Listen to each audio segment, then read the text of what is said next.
So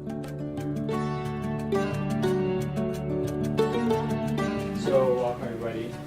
It's an unusual time to have an event for us because usually we have them in the middle of the day, we have lunch and everything, and students are all merrily chomping away.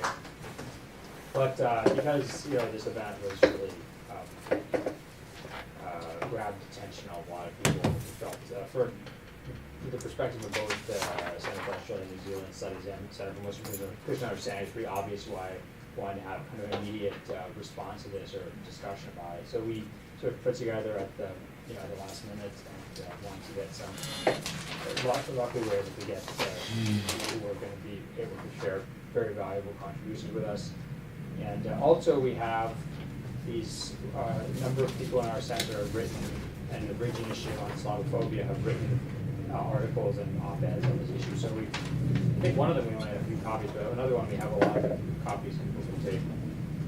Okay, so I'm basically decoration and here to just introduce people who know a lot more about the topic than I do. Dr. Claire Higgins, immediately to my right, is Senior Research Associate at the Caldor Center for International Refugee Law at University of Sydney, and she's also the biographical information you have in front of you, so you can see what kind of their publications she's worked on and written on, especially refugee policy in Australia. Dr. Saleem H is an environmental planner and has written about kind of Islam and environmental issues. I think from what I heard, his connection to this was really sort of like his own desire to sort of, as a somewhat Pakistani origin, to sort of to speak about this issue that affected so many people like him who were in New Zealand. And then our own Dr. Alan Tidwell, who's the director of the Center for Australia, New Zealand, and Pacific Studies at Georgetown School of Foreign Service, just like us, except you pass us on the way to the graveyard or the stairs to our side. But for them, you pass them, as I always do, on the way to the ICC third floor cafeteria or cafe. So we both have prime real estate. So I think we'll start with Alan and work our way this way, and they'll be the ones speaking, and then we'll have time for a question and answer. Thank you very much, Jonathan. I would like to say that it's a pleasure to be here, but it's heartbreaking to be here, and I'm sorry that we have to come together in a moment like this. But I would like to take a moment and thank our co-sponsor, the Center for Muslim Christian Understanding, as well as our guest speakers, Dr. Claire Higgins and Dr. Saleem H. Thank you so much for joining us on this panel today. When I was speaking with Professor Brown about putting this panel together, I thought it would be interesting and useful for us to do a little bit of a deep dig on what is, I suppose, the preface to the tragic events of Christchurch. And there are many different ways in which we could do that, and I thought what I would do was, for an audience that may not necessarily be familiar with New Zealand, talk a little bit about some of the New Zealand backstory. And then I'd ask my colleagues to dig a little bit more deeply into another component of the, if you will, the genealogy to this story. Because while the events take place in New Zealand and impacted the New Zealand people so deeply, part of the story, of course, also is undertaken in Australia, the home of the attacker, where he was, in part, radicalized to undertake these activities. And so, really, the story is, I think, multifaceted. So, if you'll forgive me for the New Zealanders in the audience, if I'm repetitious or if I get something wrong, call me out. But for the non-New Zealanders in the audience, I'd just like to take a little bit of time to tell you a little bit of the backstory on New Zealand and some of the settings in New Zealand around diversity and around inclusion. So New Zealand is often described as a binational culture, a binational state. It's the home of the Pakeha, or European-descended New Zealanders, and the Maori, the indigenous people in New Zealand. The population is divided roughly, it's about 70% of the population is Pakeha, about 14% Maori, about 11% Asian. And when we say Asian, by and large, we're drawing from Southeast Asia, though of course we would also be talking about people who originate from South Asia as well. And then the Pacifica peoples, that is Polynesian peoples from the island states in the Pacific. It's a diverse place. The majority of the population would self-identify as Christian. I'm just trying to inhale here. Thank you. My sinuses attacked me, I'm sorry. And about 40% of the population claim no religion, and about 1% of the population identify as Muslim. So of the 4.5 million people, about 4.5 million people in New Zealand, 1%, or about 46,000, identify as Muslim. The majority of them would live in Auckland because the majority of most people in New Zealand live in Auckland. I mean, if you want to look at diversity, that's where you would find diversity in Auckland. Christchurch is the second largest city in New Zealand. It's a city that has not attracted the same kind of diversity that Auckland has over the years. In fact, some people would say, and sometimes you hear it said, that if you're looking for a more European tradition, you would find that in Christchurch. It's a place that's not used to the same level of diversity that you would find in Auckland. Christchurch, of course, was the home of the very tragic earthquakes that hit in 2010 and 2011. It's a city that was reeling. I was there a couple of years ago and had a tour through the Central Business District, and it was stunning to see that the Central Business District had largely been flattened. Flattened not because the buildings all collapsed in the earthquake, but because they were structurally unsound, and so engineers came and knocked them down. So since 2011 onward, the city has been struggling to rebuild itself, to reclaim its place as New Zealand's second city. And then, of course, the events of 2019 struck. A little bit on the immediate political response in Wellington. Wellington being the capital, of course, of New Zealand, is that the immediate response, of course, overwhelmingly was just repulsion at the attacks. And also, at the same time, to proclaim New Zealand's place as a diverse nation, as a nation that embraces tolerance. It is, on the other hand, perhaps somewhat oversold that there isn't racism and there isn't right-wing extremism in New Zealand. And there are elements of right-wing extremism in Christchurch and in Dunedin, in the south, in New Zealand. And so, while they're not a large number of people, you can still find some of that kind of expression there. The New Zealand Prime Minister Jacinda Ardern, 38 years old, has been just a pillar of strength, as have other leaders in the community. She very notably has not been, she's not a focus group politician. She's not a focus group politician. She's not a politician who carefully measures her words for their impact in the community. She is a genuine politician, and I'll tell you a quick story about Jacinda Ardern. The day that she learned that she had effectively become Prime Minister, she was interviewed by Jesse Mulligan on Radio New Zealand. And the interviewer, he's the leading interviewer in New Zealand, and he said to the Prime Minister, he said, "Well, how do you feel?"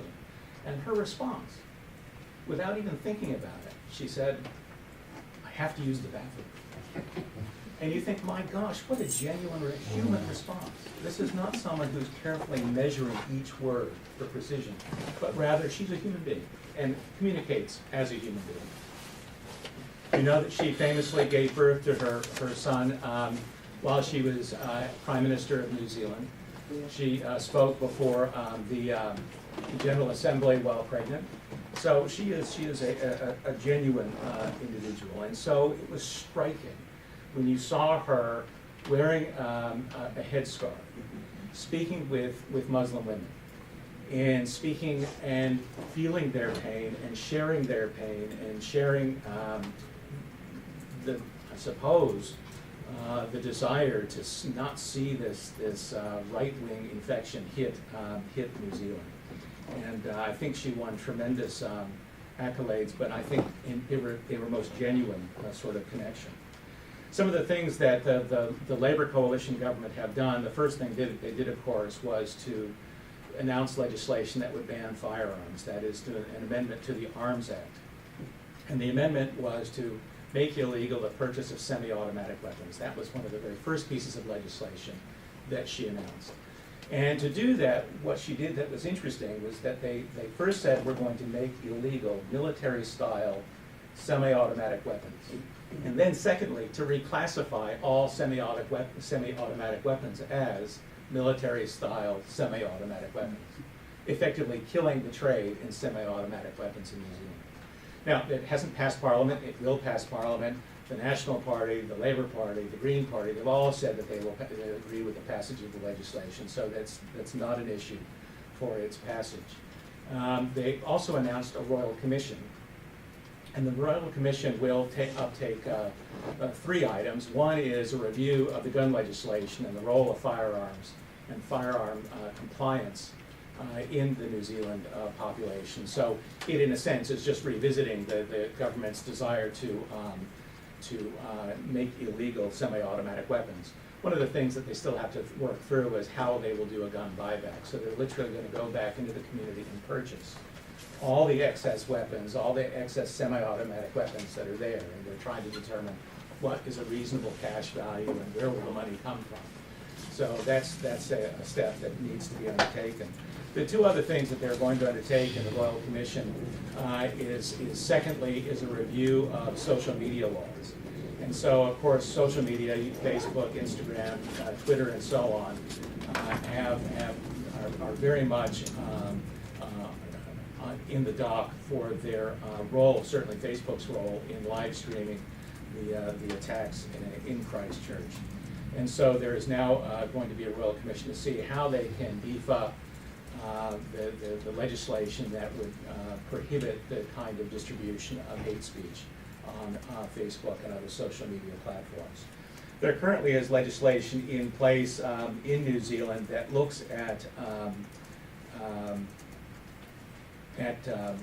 sharing of hate speech on digital platforms. It's called the Harmful Digital Communications Act, but that needs beefing up and some further refinement to try to address this challenge. And then thirdly is a revisiting of the funding of the intelligence services. One of the things that's really very disturbing about this story is that in fact the shooter had posted pictures of the firearms used in the attack in advance of the attack. He indicated several days before the attack his intention to undertake the attack. He had been posting hate speech on various social media platforms. And as I understand it, it's the combination of those 2 things, the announcement of an intention, also then correlated with the publishing of hate speech that should alert intelligence agencies to undertake some action. And none was taken either in Australia or in New Zealand. And so part of the challenge will be is for the intelligence community to, 1, discuss behind closed doors what happened. And I know that the New Zealand intelligence agencies have been consistently cut back on their budget allocations, and that if you look at the way they prioritize their efforts against terrorists, is that they tend to look at ISIS-inspired, as it's recently been done in Western countries, focusing there, and right-wing terrorism is not featured very prominently in New Zealand's intelligence services. So this will certainly change that setting and promote, raise that up in the concerns for New Zealand. So that's in the immediate, in this next session of Parliament, which starts, I think, in a week's time. And we'll see what the outcome of that Royal Commission is. And for those of you who are unfamiliar with Royal Commissions, it's a little bit like a Senate inquiry and a grand jury on steroids. And there's the ability to compel testimony and so on. So it's an idea of taking a policy question and focusing some very sharp eyes on those policy questions. The only other comment I really want to make at this point is to just mention a little bit about some of the history of New Zealand. I mean, New Zealand has had a history of grappling with difference. It is a country it's a settler society, and so it is a country that has vied with and contended with difference. And so the inclusion of Muslims in New Zealand, I think, has been accomplished with incredible success. In part because New Zealanders have learned the hard lessons of how to open a country with welcoming arms. The challenge for New Zealand has been over the years centered mostly on the indigenous population, but they've developed, I think, the habit of creating a civil society. And so this issue cuts very much to the core, I think. And I might leave it there in deference to my other colleagues, but I just, as I say, I wanted to present this material by way of introduction for those of you in the room who may not be familiar with New Zealand, who may not appreciate sort of some of the details of the structure of the country, and to also underscore some of the activities being undertaken by the Ardern government and some of the very progressive steps that are being taken. It would be difficult, I think, to look at New Zealand and find a parliamentarian or a politician who wasn't in lockstep with the leadership of the Ardern government and wanting to seek redress, to combat the forces that have impacted that country.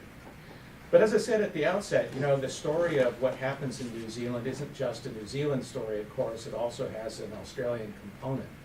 And so I will throw to my colleagues and ask them to perhaps to discuss a little bit about the emergence of, Claire, I think, is going to talk a little bit about the emergence of the right wing in Australia, particularly centered around the issue of refugees, and Saleem is going to talk a bit more deeply about Islamophobia more broadly. So I don't know who's up next, but. Thank you so much. I'll give it a shot. Thanks for the invitation, and just to give a little bit more context about my connection to this topic. One is at a personal level. I'm an Australian citizen, also an American citizen, also a Pakistani citizen. And those multiple identities have given me exposure in ways which perhaps can inform the conversation. But then also in terms of my academic work, I'm a scholar of conflict resolution, essentially. I approach it from natural resource lenses. Most of my work is on environmental conflict resolution, natural resource conflicts around, for example, mining and minerals and so on. And that's one of the reasons I went to Australia, was because it's a country which is blessed with a lot of minerals. And especially looking at conflicts between Aboriginal communities and extractive industries. But I basically try to find unconventional ways to resolve conflicts. And inextricably, you will find ethno-religious issues come into the mix. No matter, even if you're dealing with mining conflicts, you will have ethno-religious issues because you have sacred sites, you have all kinds of value-based issues. So that is sort of the perspective that I bring to the conversation.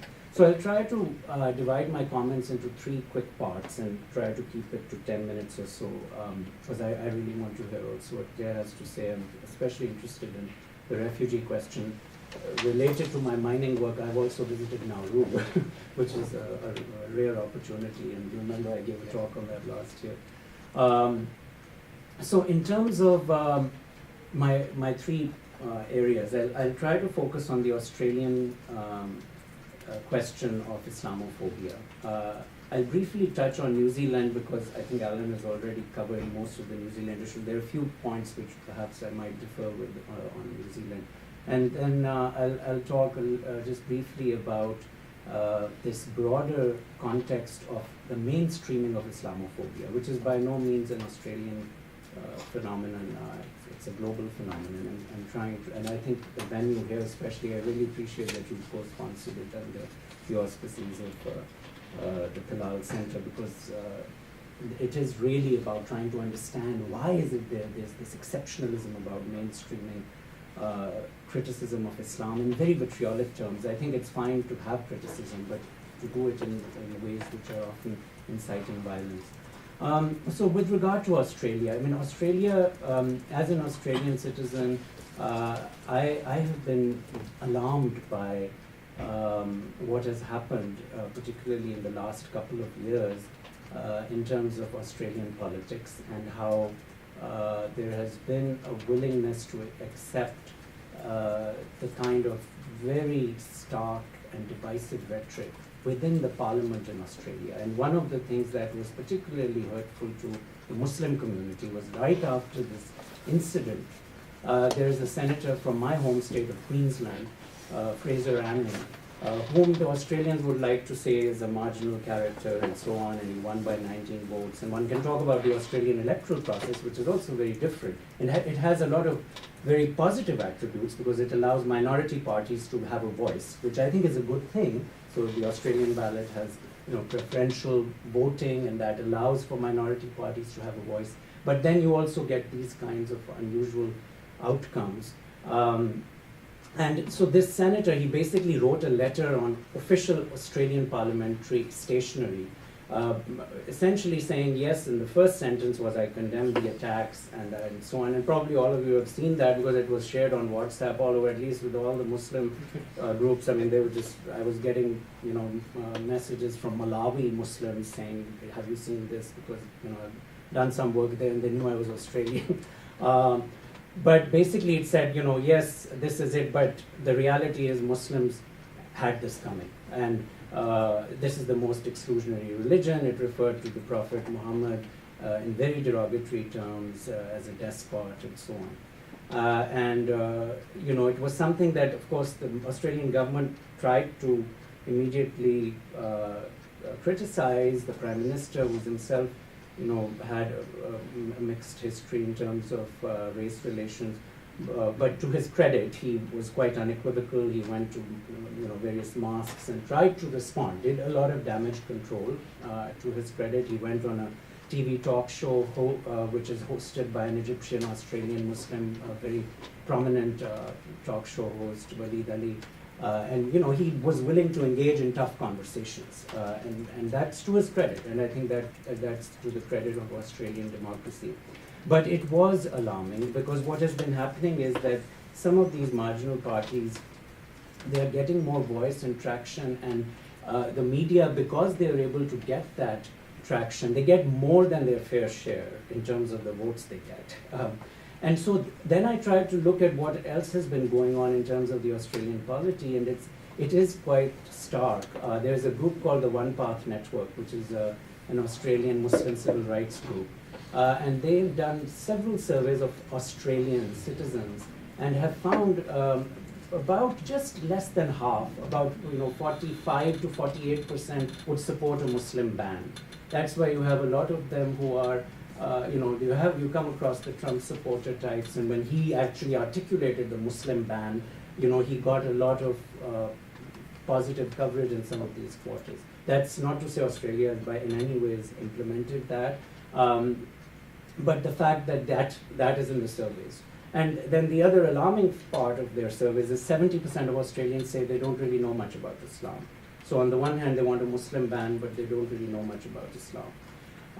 Which is probably true in the United States. It's probably true in Canada too. It's true of all countries which have really, had this kind of a Muslim minority migration issue and I wouldn't like to demonize the populations who feel this way either. It comes from a fear of the unknown. Muslims have the same kind of attitudes towards non-Muslims in many Muslim countries. It's a fear of the unknown, and we have to address it. And that's why an article which I sort of wrote right after this incident, and which was linked in some of the emails sent around, I tried to approach this as a collective failing. It's not just an issue of Muslims being the victims or others being the victims. It's a collective failing of human propensity to marginalize what we do not understand. And I think that's how we really need to confront this. In terms of New Zealand, I'll just say a few words about New Zealand. I have met Jacinda Ardern, and I actually knew her before she became Prime Minister because I'm a part of this rather self-styled, lofty group of people that the World Economic Forum assembled. They're called Young Global Leaders. And I'm not that young anymore, she still is. But it's a group of academics and politicians and others and so on, business people who get together at Davos and other venues. And she was one of the Young Global Leaders before she was selected in this role.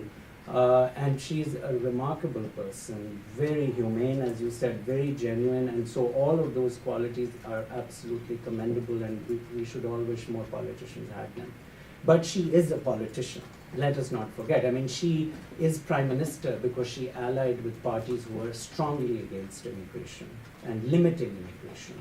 And so we do have to recognize that. And to some degree, she was more consciously acting in the way she was because there was a sense of this contrition almost, that there needed to be a clear statement that whatever the immigration policies may be to limit immigration, which have their own merit, and there are a lot of, just like there are Hispanics who want to limit illegal immigration, I think there are a lot of minorities also in Australia who want to limit illegal immigration in terms of boats and so on. So, I mean, there's merit to that, but that was one of the main reasons, she became prime minister, is because of that alliance.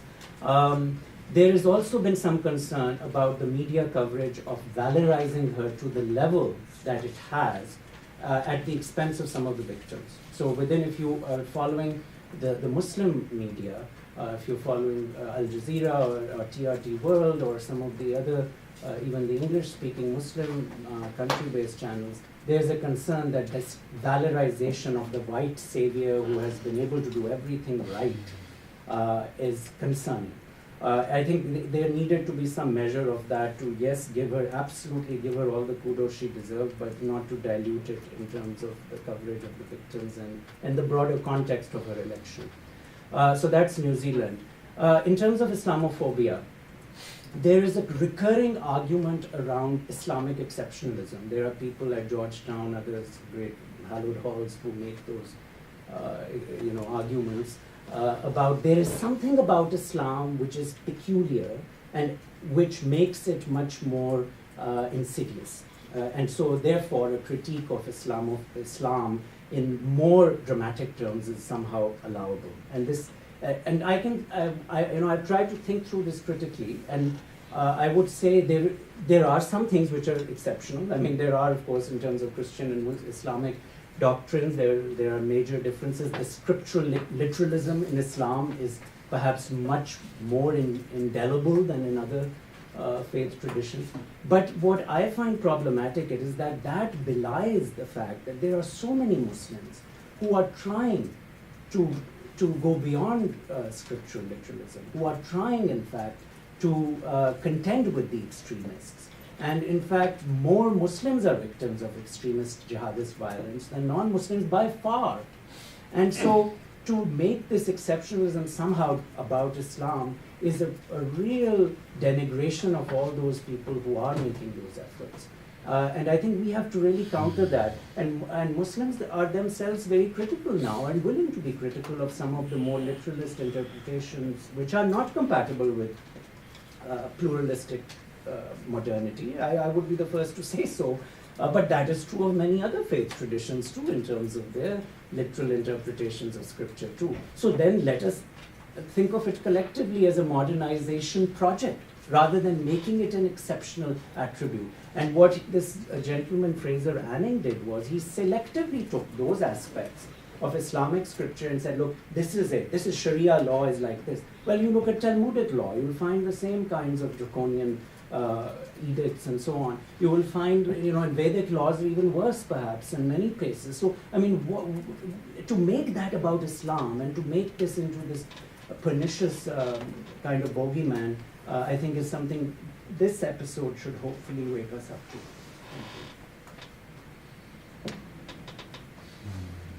Thank you very much for the invitation. Thank you everyone for being here as well. As Jonathan said, I'm from the Caldor Centre for International Refugee Law at the University of New South Wales in Sydney. And our centre works to inform policy and public debate through non-partisan, rigorous scholarship. And it's been said in the profile for this event that the attacks in Christchurch marked a new way in which Australians and New Zealanders see themselves. Certainly as an Australian currently in the US, I see this as changing the way that my country is seen by others.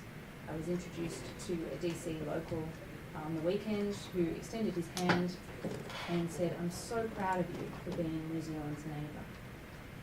And certainly I can see from over here that the attacks have caused Australians to reflect on the nature of our political debate in comparison with that described by Alan about New Zealand. Shortly after the attacks, members of one of Australia's minor parties, the Greens, linked the attacks to Australia's immigration and policy debate. Now that link quickly received condemnation by Australia's Conservative Minister for Home Affairs, Peter Dutton, who equated it with Senator Anning's comments. But within days in which Jacinda Ardern's leadership and example have been noted around the world, the leader of the main opposition party in Australia, the Labor Party, Bill Shorten, followed the Greens' lead in pointing to the nature of Australia's immigration and asylum debate, and he said last week to Australian media, the attack in Christchurch wasn't committed by a refugee, it wasn't committed by a first-generation immigrant, it was by an Australian man. And he then said, the dog whistling by political leaders about immigration and asylum seekers in Australia must stop. And so I'm here today to provide some background as to what that statement means, why this question of how Australia debates and talks about immigration and asylum seekers is relevant to public reflection on the attacks in Christchurch. And to understand the first part of Mr. Shorten's statement, the attacks were committed by an Australian man, not a refugee, not a first-generation immigrant, there are three things to know about Australia's contemporary immigration and refugee policy debate. The first thing is that control of entry, control of immigration, was a founding pillar when Australia was federated in 1901, and it remains a fundamental policy objective and political tool today. So this is because, as Alan said about New Zealand, Australia is a white settler society, one in comparison that completely dispossessed or wiped out its indigenous population, and one that is located on the edge of Asia, and there has long been a sense of geographic vulnerability built into the national psyche as a result, even though Australia was built through immigration after Federation and just before, and considers itself an immigrant nation. Until 1972, control of immigration was informed by racial discrimination, by the idea of a white Australia policy. Now that was slowly dismantled over time and then finally abandoned by the early 1970s. But since that time, the belief within government at the political and departmental level has been that as long as entry to the country is tightly controlled, the Australian public will feel comfortable enough to support a non-discriminatory immigration program, a diverse, multicultural society. So these two things are key. The second thing to understand about Australia's immigration and asylum debate is that asylum seekers who arrive by boat without a valid visa to claim protection as they are entitled to do under international law are perceived by sections of the public and by some Conservative politicians, such as Senator Anning, as challenging that control of entry, as representing uncontrolled entry, as evoking fears, imagery of potential invasion. It's important to note that the number of asylum seekers who have arrived in Australia in this way and sought protection has always been very small relative to the number of asylum seekers hosted by other countries around the world. The number coming to Australia peaked at only 17,000 in around 2012. But nonetheless, for the last 25 years or so, that small number of people arriving by boat has been a very visible source of controversy. Controlling their entry has become, for the two major parties, a key plank of refugee policy. Then the third thing to understand, take those two things and we find a real change comes in the early 2000s when the asylum seekers who were arriving by boat were increasingly from Afghanistan, Iraq, Iran, and then we had the terrorist attacks in the United States in September 11, 2001. And that ensured that border security, terrorism could be firmly linked by Australia's then Howard government, Conservative coalition government, and and linked in the mind of the Australian public and in political rhetoric to the arrival of asylum seekers. The Howard government found that this strong rhetoric of deciding who comes to Australia, managing border security, paid very handsome dividends at the ballot box. And this is where the concept Mr. Shorten mentioned of dog whistle politics really came into play. And for those who might be unfamiliar with that concept, dog whistling essentially means political language that's coded, subtly pitched to appeal to a particular group of voters while appearing to conform to mainstream discourse. And it essentially meant that conservative politicians could talk about preventing terrorism and controlling the arrival of asylum seekers in the same sentence. Mr. Morrison, our current Prime Minister, did this just a few weeks ago. So this encouraged an idea in political rhetoric that asylum seekers at that time and in more recent years arriving from Iraq, Iran and Afghanistan were not like us. They did not share the cultural, moral values of ordinary Australians. And our current Prime Minister Scott Morrison is responsible for having established a military-style, military-led approach to policy known as Operation Sovereign Borders. And so all of this has helped lend public support to very restrictive, harsh policies in which asylum seekers arriving by boat have been detained in offshore detention centres, in remote islands in the Pacific, the impoverished island of Nauru, which Saleem mentioned, and Manus Island off Papua New Guinea to Australia's north. Currently there are almost 1,000 people who are held on those islands, and they have been there for 6 years. And in that time, among their number, 12 people have committed suicide or died from preventable illnesses.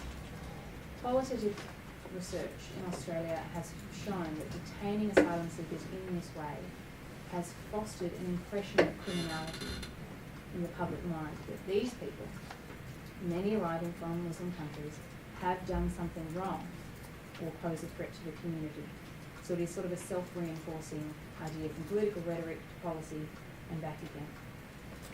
And recently, the current Morrison government has claimed that to allow these asylum seekers on Manus and Nauru off the islands and into Australia would threaten national security. He has warned against bringing suspected rapists and terrorists into the country. And Waleed Ali challenged him about this, and he wasn't able to name any number or any specificity about that issue at all.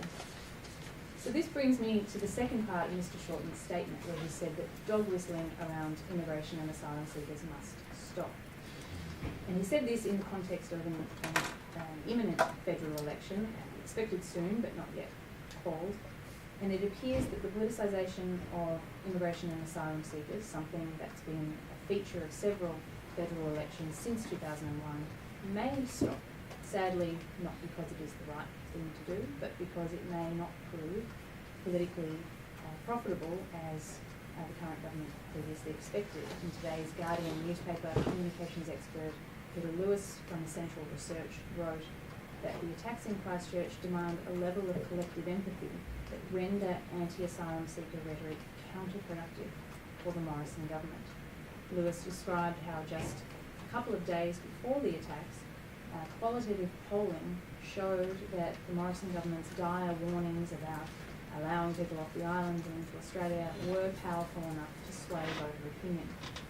But now, however, Lewis writes that Prime Minister Morrison must keep the dog whistle in his pocket.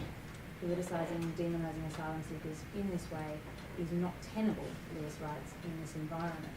So to put to rest something that has been a feature of Australian political debate on immigration and asylum seekers for the past 2 decades would certainly mark a change in the way that Australians view people coming to their country and themselves. Thank you.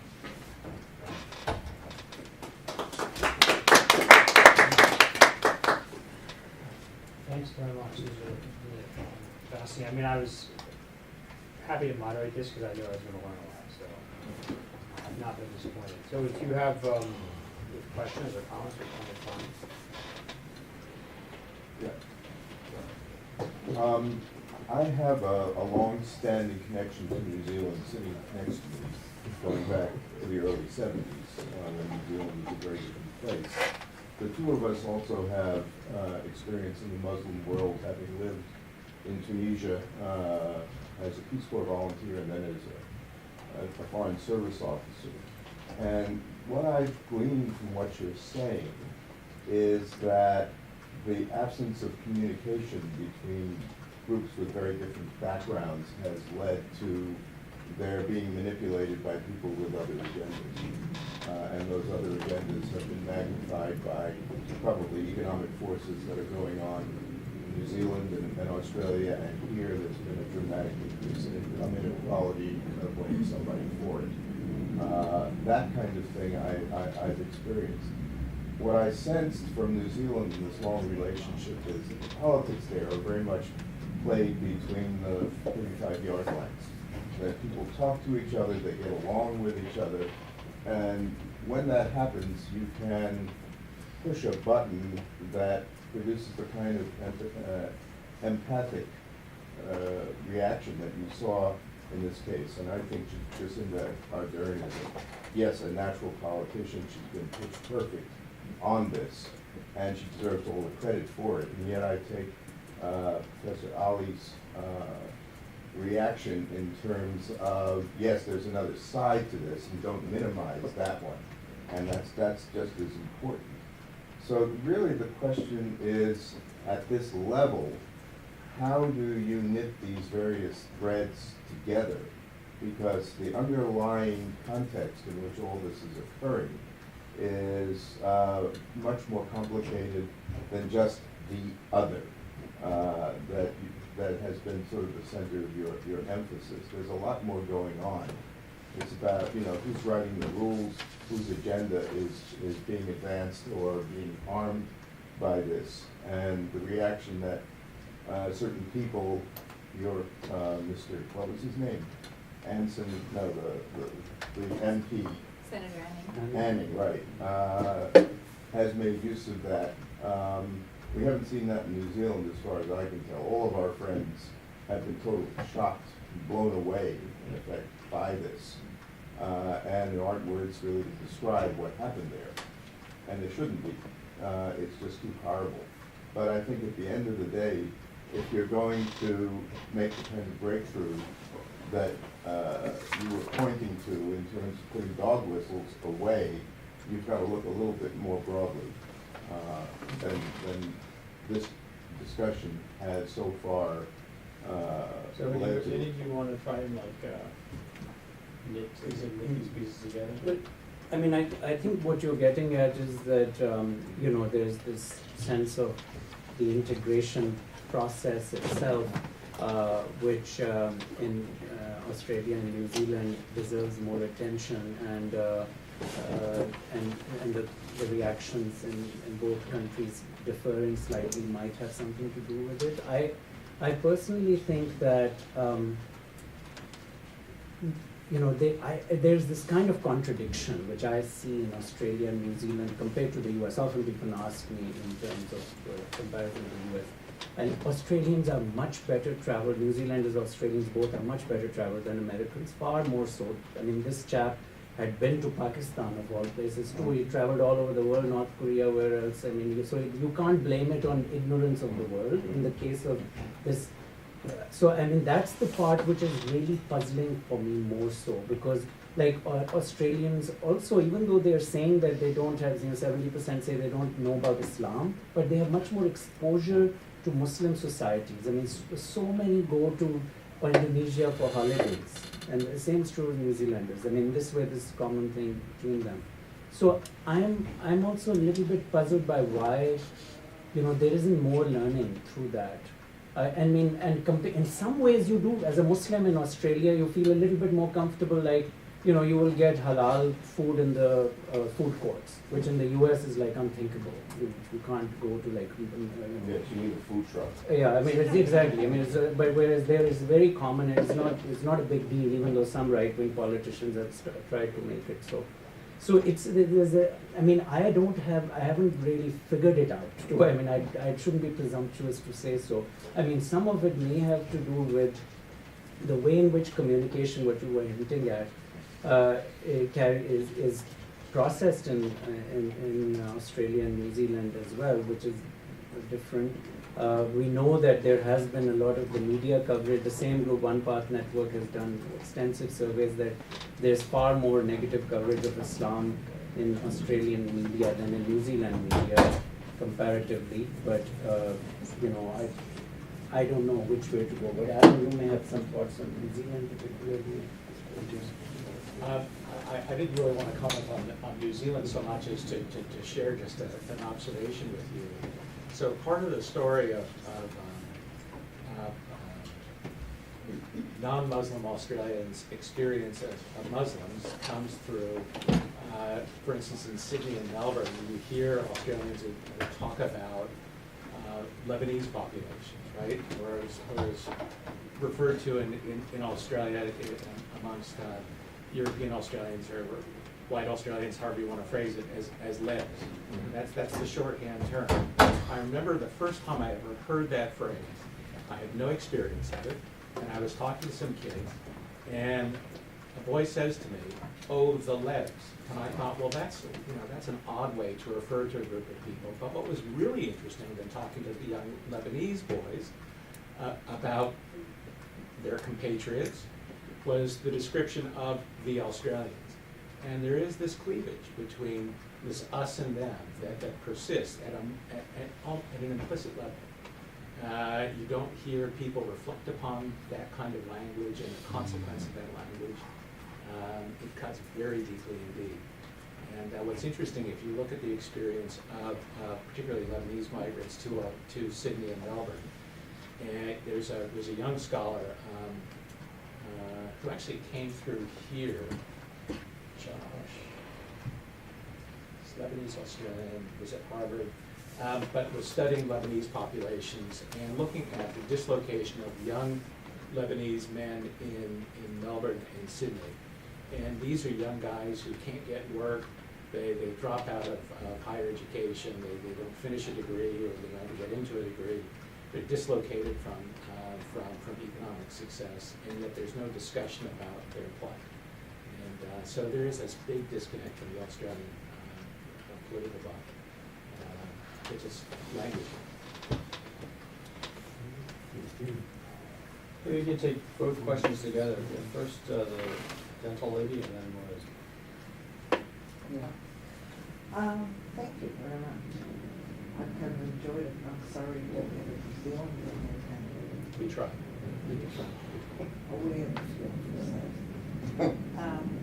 I'm kind of surprised because I grew up in New Zealand, and I don't think that Australia and New Zealand are on the same wavelength of our race, have ever been from where I come from. And so I think there are some things that we need to think about differently in each country. And I think that the other thing that I believe is that two things that were said were on this.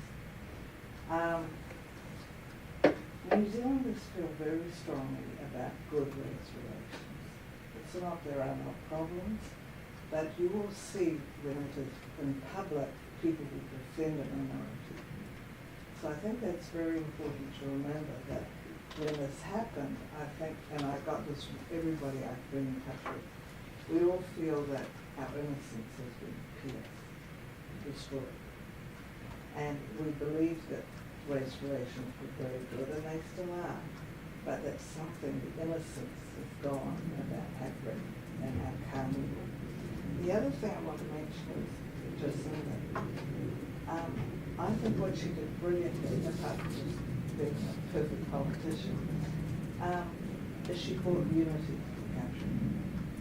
There is no division now, and I say that because I got an email from a friend of mine who I've known since I went to university, and he opposes her policies. He does not believe in her policies.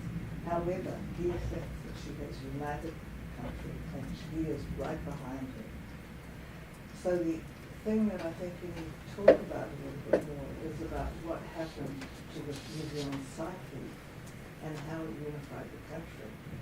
And I don't believe that it's quite the same in Australia. And this is a different situation, yes, but that's a very important piece. of what she did very nastily. Correction, she has a good. Sorry. Well, she was not pregnant with you. Wasn't she? That means No. she went to see the Queen. Yeah, I'll leave it at that. Yeah, just quickly, after the attack, was there any discussion of a domestic terrorism statute in New Zealand? I know that in the United States, after these kind of attacks, there's been discussion about creating some legislation like that.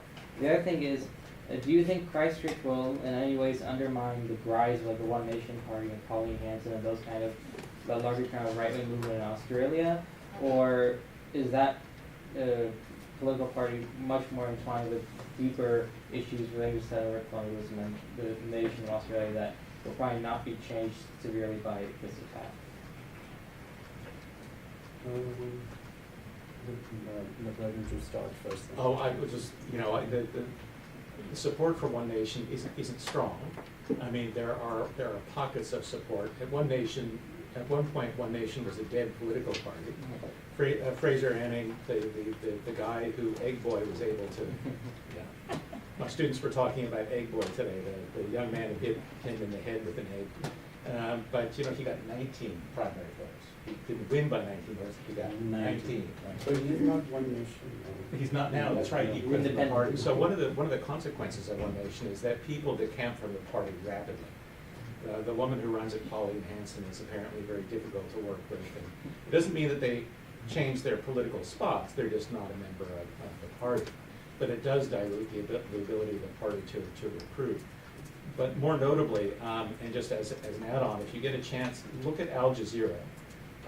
It's a two-part report that just surfaced yesterday, outing Pauline Hanson's One Nation Party of seeking funding from the NRA to roll back Australia's ban on assault weapons. And that is fascinating to watch. It's a 3-year-long exercise to try to out this campaign. They filmed the entire discussions of the leaders of One Nation talking with the leadership of the NRA in Northern Virginia. You should watch it. Because now Australian commentators are saying it's the end of One Nation anti-military. So, On the point about New Zealand and Australia differences, and I've spent quite a bit of time in New Zealand as well. My feeling is, of course, the demographics make a difference. The Maori are a much larger minority in New Zealand than I think the Aborigines currently, but for that matter, other minorities. Of course, in Australia, the immigration the last 30 years has changed the overall sort of origin demographic. So I think it's about currently 24% of Australians citizens were born outside Australia, but a very large number of them are European. Like the largest source of immigration is the UK to Australia, even though people often think of it as though the hordes are coming from the Middle East. But good weather, great country. I mean, it's no doubt it's a wonderful place, and much pride in being Australian.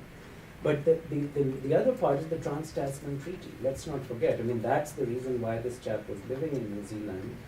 Is that this is a very unique arrangement between two countries, that you can live and work in either country, your health benefits can transfer. In some ways it's similar to the European Union. Well, not everything, but well, not the full, but there's arrangements made that can allow for the transition. And you can, it's similar to the European Union in some ways, but even more so in other ways. And so you have about 1/6 of New Zealanders who are citizens who live in Australia. So I mean, so it's a bit more complicated. There's a little bit of self-selection of the New Zealand citizens who are more aligned with Australian politics, who have moved to Australia. And so I find it really intriguing in that level. But I think the Maori demographic makes a huge difference. There's no doubt, because and this is a minority which has been very assertive also of its rights. So in that regard, I think that's just a comment on that. In terms of Pauline Hanson, I mean, I followed Pauline Hanson. My first time I went to Australia was when I was like in college, a 1-year abroad program. At that time, she was like a big deal. And, then it just, people forgot all about her, things changed. And then she came back, but the platform One Nation has come back on is also more than just immigration. I mean, it's a lot of the Tea Party kind of platform, other things going on. And then there are other parties too, which are, even more bizarre than hers. So yeah, I mean, it's an interesting kind of texture, but and to be honest, I would rather that I prefer the Australian ballot system to the US system in the sense that it still allows for these fringe elements to be able to get some voice heard, but the key is then you have to keep checking them, like you have to have some kind of mechanism to make sure that misinformation is not going out and so on. So I don't have a problem with otherwise you get, in the US, you have other problems which end up happening because you just don't get a voice for the minority. And like, for example, on the positive side, for me personally, Australia has a Pakistani senator of a Pakistani origin, Marine Faruqi, who gave an amazing speech in the Australian Senate, which was also shared on WhatsApp all across the world when she became a senator last year. And it was phenomenal. She wore a Pakistani dress, she spoke in Urdu, she recited poetry, and everyone's listening, and that happened because of the Australian political system. So, I mean, there are lots of great things in that regard. And what I like about the New Zealand system is that you allow permanent residents to vote. You don't have to be a citizen to vote in the New Zealand election, whereas in Australia you can't. So what's the NRA doing in this? Because there was a note in the New Zealand press that the NRA had come to Wellington, and the minister who deals with guns had told him to bugger off. Oh, yeah. So what are they doing in Australia and New Zealand? Spending Putin's money.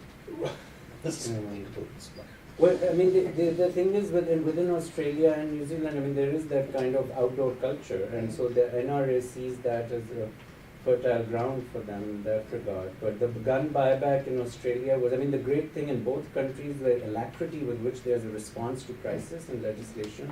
In Australia, after the Tasmania, Port Arthur massacre, you had the gun buyback, the legislation immediately passed. Here you have the same thing that's happened within a week. I mean, imagine that happening in the US, unbelievable.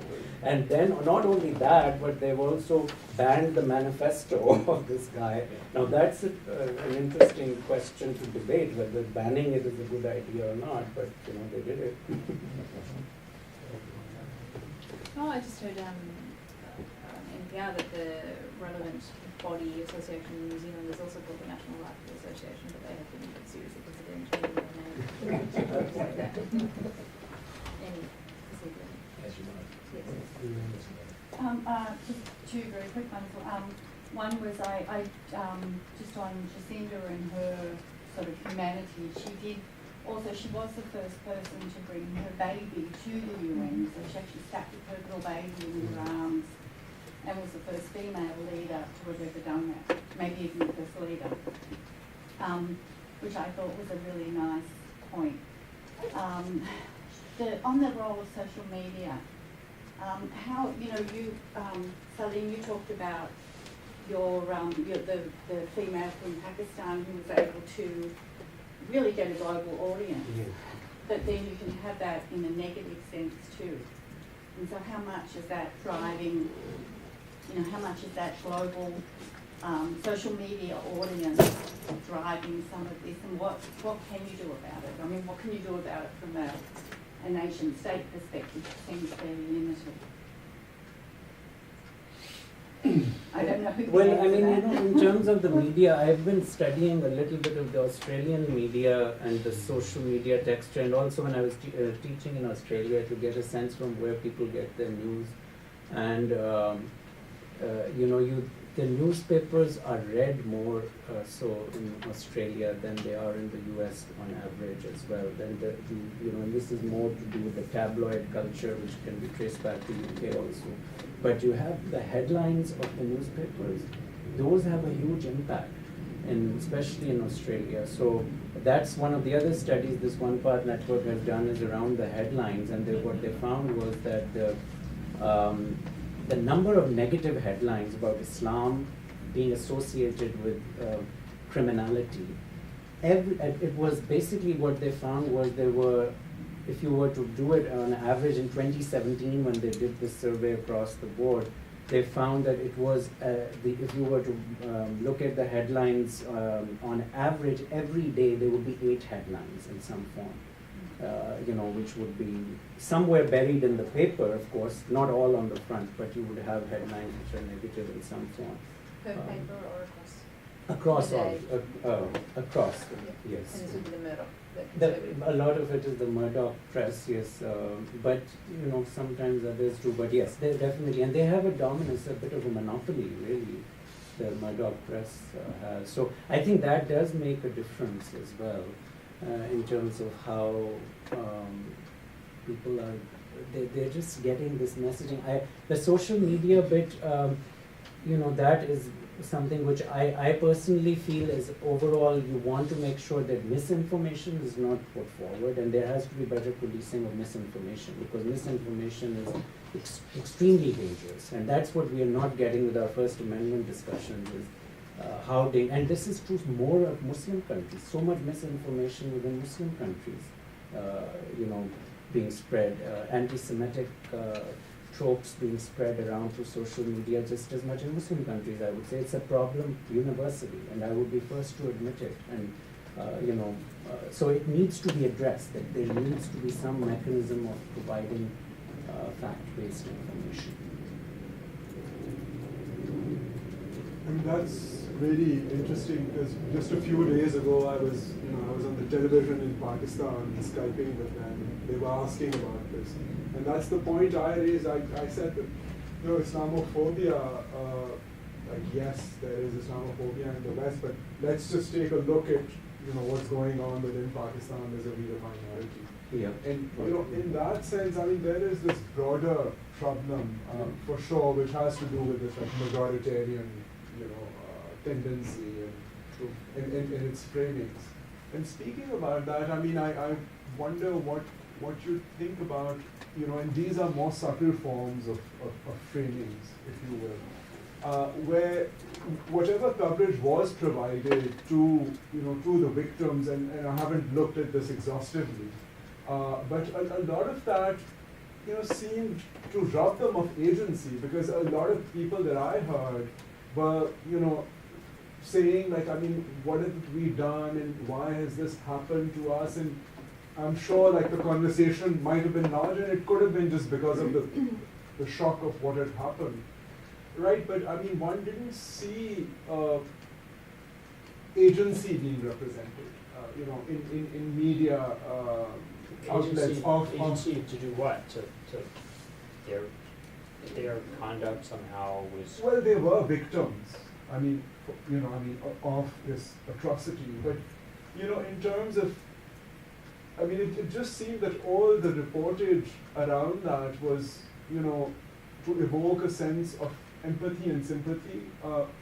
But it, I didn't hear anyone who was kind of trying to,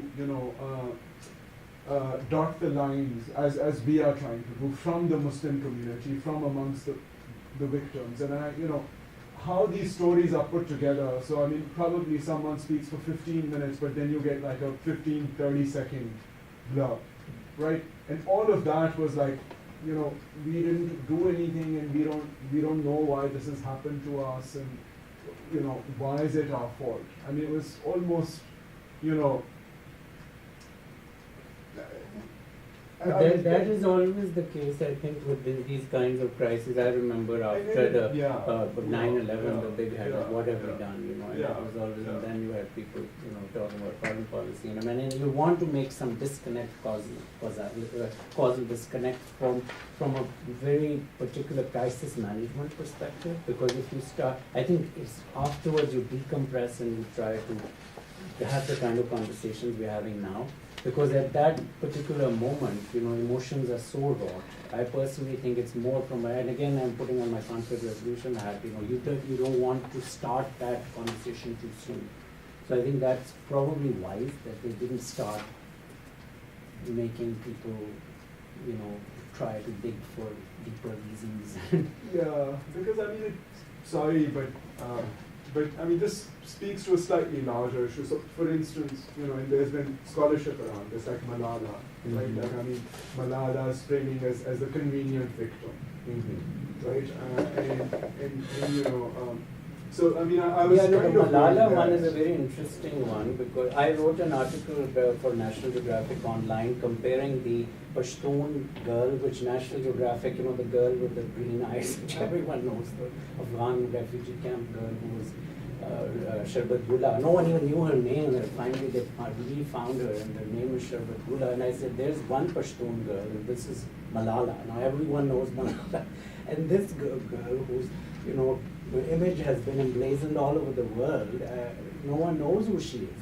And it was whatever is convenient happens, and I agree with you. In the case of Malala, it was just a very compelling story. And I mean, she herself was very compelling, to give her full credit. I mean, you don't have usually 17-year-olds who are so articulate and, presenting a great vision for women's education and so on. But that is, I mean, that's an important point about how especially images are used and how you anonymize certain images and you valorize other images with full storyline.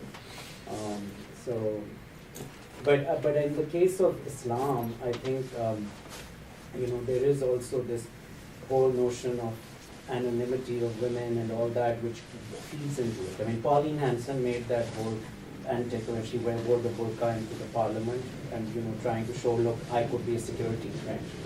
And look, we have to do something about this that one nation party politicians, the head of the party. And, she was rebuked by the speaker, I believe, very clear speech he gave about how shameful what it was, that what she did. But that's another aspect to it in the case of Islam, where especially when it comes to women's issues, because there is a correct perception that in traditional Islam, women have been anonymized far too much.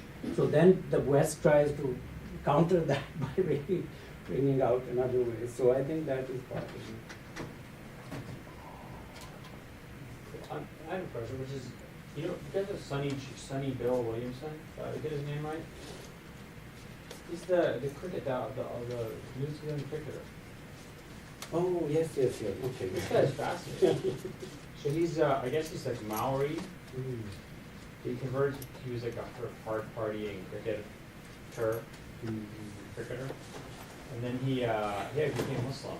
Because he was living underneath this like Lebanese family. He just really liked them. He spent a lot of time with them. He became a Muslim. And then he's a really fascinating figure. He's a very active Muslim community.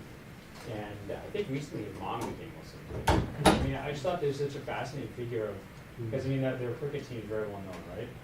I don't know anything about cricket. No, they're pretty good. Okay, so they're they're not as good anymore. But well, at least they're famous. They the people, I know who they are. Well, actually, I probably only know about them from Sonny Joe or Sonny Bill, I can't say.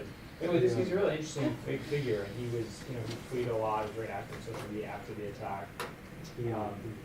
And I mean, I guess, well, that's one thing, right? My question is, and this is sort of like New Zealand history, you probably know this, but why is it that New Zealand experience, this sort of dual nation, I mean, put it this way, why didn't they wipe out the entire native population? Or what is it about that was different about the New Zealand settlement that was different from the other white dominions? So what's interesting about New Zealand colonization is one, it happens later in British colonization of the settler society tradition.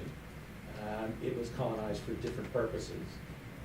It was also colonized, you had to go through Australia to colonize it, so it's a little further away. The Treaty of Waitangi was signed in 1840 that sought to protect the rights of the Maori people, and it was not well implemented. And the British fought a war with the Maori in the 19th century, to the point where, like many indigenous peoples in settler societies, the indigenous population was rapidly declining, and there was concern that the Maori would vanish from the earth. But the population rebounded, and there has been a sort of a renaissance of Maori life. there are those who argue, there's crazy, I can't remember the guy's name, who wrote Fairness and Freedom. Gosh, I had him here a couple of years ago, and I'm just blanking on his name, sorry, Jonathan. But he argues that part of the rationale why the Maori ended up doing fairly better in New Zealand than the indigenous Australians or American tribal peoples was because it's a post-charter period in Great Britain. Britain had ended slavery. Britain had embraced democratization for a broader range of citizens. They were turning it back on property rights as a first step towards the vote. And so that charter movement actually informed the New Zealand environment. And so it was really much more about protecting rights. It was imperfectly done, had all sorts of problems with it, but the argument was made that there was a different sort of spirit or ethos to colonization. We should also add, I think, that New Zealand has always had 4 Maori seats: Northern, Southern, Eastern, Western Maori. In Parliament, in the very beginning, and if you were 50%, you could vote on the Maori list. Then they changed it, and if you were a 16th Maori, you could vote on the Maori list. And then they had other Maori candidates who were not Maori seats. So the representation in Parliament, to go to the word somebody mentioned, has always been well represented. Not always in the right, not everybody's on the same page, but they've always had a voice in New Zealand politics. And I don't believe Australia has been quite as strong about it. And so, you couldn't escape it in New Zealand. And the Maori are also very strongly energized by the American Civil Rights Movement in the 60s, and they become far more assertive in pointing to that treaty and saying, this is ours, and we have every right to it, and you will give it to us. And that's what's happened. And that treaty now is it forms, it's on the verge of forming a constitutional plank. I mean, New Zealand has an unwritten constitution. In the British tradition, the Treaty of Waitangi now is virtually a constitutional document. And so, talk about protecting rights, as well and truly the centerpiece of New Zealand jurisprudence of New Zealand. And New Zealand also fighting.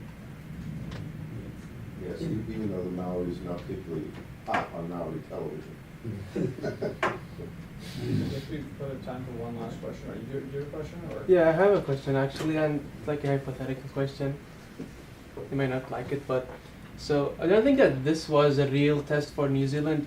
I was thinking, I'm thinking out loud. What if the other thing happened? What if like a Muslim killed in like a church? What would happen? Would we see the same unity and like? Yeah, very good. Because that's the real test. Because even if you're like a right-wing white supremacist, and you saw what happened, even Fox News had like empathy towards what happened. Because you cannot talk, because Muslims are victims. So what do you think would have happened or would happen? I think, to be honest, I think it would have been very similar to Australia's reaction, no matter how much we may differentiate. And in fact, even the Maori, we shouldn't think the Maoris represent somehow, in terms of Islamophobia, it can be a common issue across the board. It is not just exclusive to white people by any means. And so I would be, my own feeling is it would be a reaction very similar to what happened in Australia when they had the first major incident with the Sydney siege. But at one level it's understandable if you are going to, especially when you're coming into, the reaction is understandable, not condonable, but understandable. And I want to make that distinction, because when I say it's understandable is that you can at least start to engage and have a constructive dialogue to try and resolve it. So in terms of New Zealand also, like you were saying about, the cricketer and all, I was trying to find him online, I couldn't find it. I think it's the other one. I was thinking of Patel, he's the Muslim cricketer in New Zealand. This is another guy, but I'd love to find out more about him. But those stories are very powerful, no doubt. In the case of Pakistan, I'll tell you that Wasim Akram, who's a very celebrated cricketer, Pakistani, former captain of the cricket team. His wife is Australian, and she lives in Karachi. And that has been one of the most amazing, aspects of Australian-Pakistani relations, weathering the storm of all this Islamophobia and so on, because they, keep in mind that the largest number of people killed in this attack were Pakistanis. 9 Pakistanis lost their lives. And so this really hit hard in Pakistan in terms of also relations with Australia and the perceptions of the region.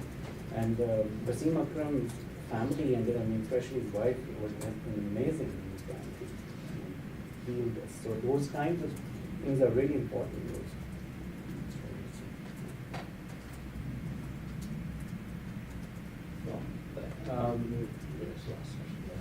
This is a little bit beyond the academic scope, but I've heard prophecies when I was young that as we approach the end of days, Islam and Muslims will be targeted and killed, and it will coincide with the rise of charlatans and fraudsters. And to me, this is not a surprise. Every time I hear something, there's killing. Yeah, but that could be, there's always charlatans and fraudsters, and Muslims are always been killed. Sure. I mean, there's just. More than ever. There's 1.5 billion of them. I mean, there's somebody, somebody getting killed somewhere. I think one of the things which the point you are raising is about, it's very easy for any society or community to try and have a victim narrative in some form or another. And that is, I often call it the arrogance of victimhood, and that comes to each and every one. I mean, and we have to figure out, sometimes these kinds of proxy narratives can help to address them, but I think they can also accentuate them. So we just have to be careful how much we read into them. But I respect the fact that they may resonate with individuals. They do, and that resonance is very real to people. But we just have to make sure that they don't lead us into a spiral of victimhood whereby we are not willing to be self-critical. That's my only fear. ISIS kills more Muslims than anybody else. Yeah, that's right. That's right, exactly. So that's one of the counter arguments to these people who are constantly, saying that Muslims are somehow not able to change and this, that. It's the reason why ISIS is killing other Muslims, because most Muslims don't believe in them and they don't want that. So, Thank you very much, everybody, and thanks for our guests. Thank you. 2 from outside the university, 1 from inside. And this will be up online, and so more people will benefit. And otherwise, I'm sure you guys can field a few questions if people want to talk to you afterwards. thank you.